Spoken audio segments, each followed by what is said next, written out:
Next up is the Icky Shuffle. This one takes a little bit more coordination now. Again, we're putting 2 foot in each square of the ladder, but we're moving diagonally through. So we're actually moving in and out of the ladder, so we're coming to the outside, and as you can see, 1 foot places down either side. So the right foot places down to the right side, then both feet come through the ladder, and then they move through to the other side as well. And you'll notice with my arm movements, as I'm moving to the right hand side, my left arm is driving, and I'm moving to the left hand side, my right arm is driving.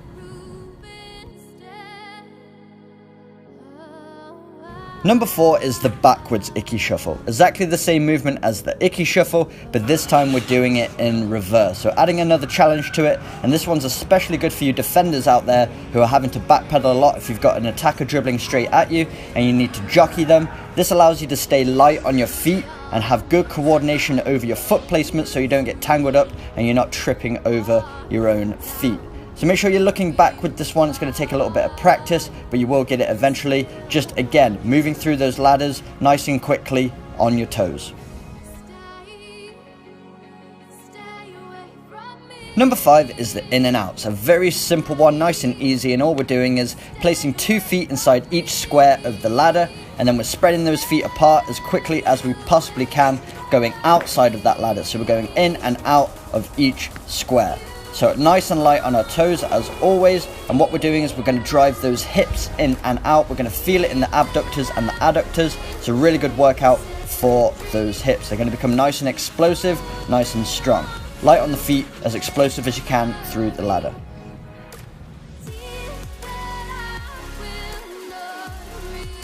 Number 6 is the single leg in and outs. So we're going in and out of each square once again, but one leg is working at a time while the opposite leg is just getting in a nice rhythm on the outside, light on the feet, rapid movements.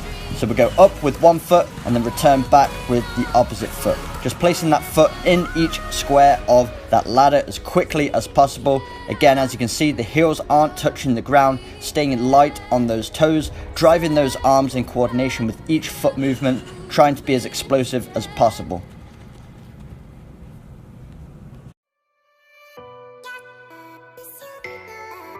Number 7 is the lateral in and out. So what we're doing is going in and out of every single square, both feet in each and every square, but we're moving forwards and backwards and also laterally. So a lot of different movements going on with this one, so you do need to focus and be very coordinated, as well as driving those arms in coordination with those foot movements. So as you can see, as my right foot places forward, my left arm is driving and vice versa. You need to be able to move quickly in and out, but also laterally as well. So you need to be precise with your foot placements, light on those feet to get through the ladder.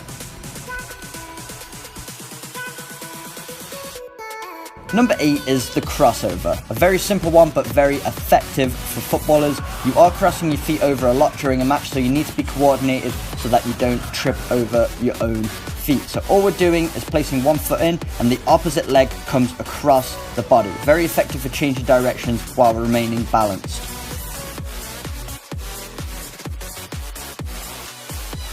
Number 9 is the foot exchange. So we're moving laterally through that ladder once again, placing both feet in each grid of the ladder, but this time we're alternating feet. So as 1 foot is inside the square, the opposite foot is behind, and we're trying to exchange those feet as explosively and quickly as possible. So you really have to drive those arms powerfully, and you're driving from the hips this time. Instead of a quick movement with the feet, you're actually driving the leg forwards and backwards, staying light on the toes.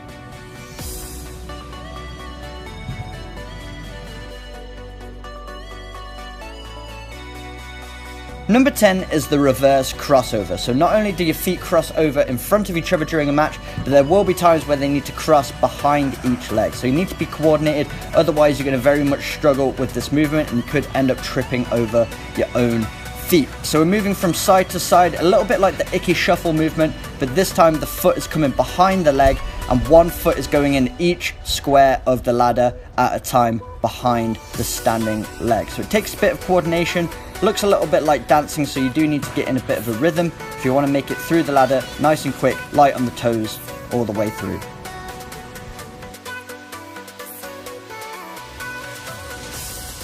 Number 11 is hip twists. So it's very similar to the foot exchange exercise that we already did, but this time we're really overemphasizing that twisting action of the hips. We're placing both feet in each square of the ladder, just twisting from side to side. This one's going to be really good for you defenders out there who are having to jockey against attackers and they're pushing the ball from one side to the other. So the quicker that you can turn your hips, you're going to have more chance of intercepting that ball. So if you can be nice and explosive with your hip movements, you're going to become a better player.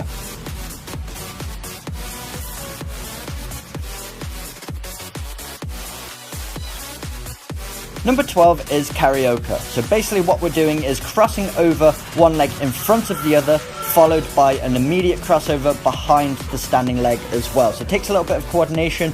We're going laterally through the ladder, trying to place one foot in each square of that ladder, making sure we're nice and sharp with our hip rotations and coordinated with our feet so that we can move through the ladder nice and fluent.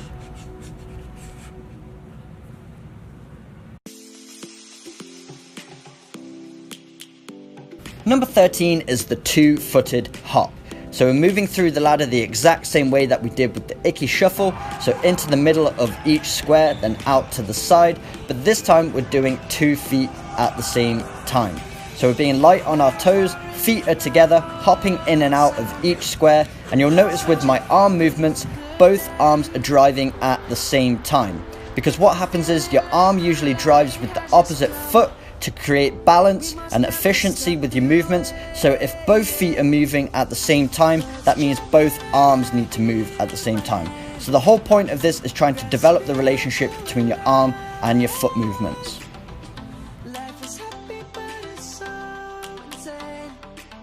Number 14 is the one-footed hops. Exactly the same as the two-footed hops, we're just going 1 foot at a time.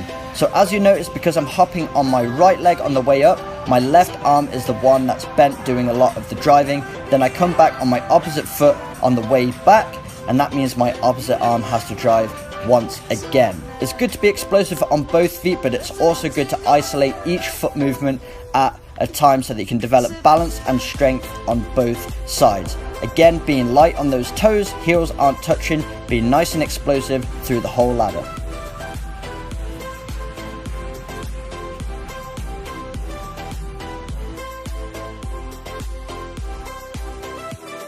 And number 15 is 2 forwards, 1 back. So we're just doing the exact same movements that we did with the first exercise that we completed, 2 foot in each one, but instead of continuing through the whole ladder, as we complete 2 squares of the ladder, we then move backwards 1. So it takes a bit of coordination. Not only is it challenging physically, because you're getting a lot more reps in here, lots of quick movements with feet, but you're also having to think about it as well, so that you can count each square to make sure you're moving backwards after you've hit that second square. So a nice sharp movement that's challenging both physically and mentally, but again, keeping the same technique, nice and light on the toes, not letting the heels touch, driving those arms.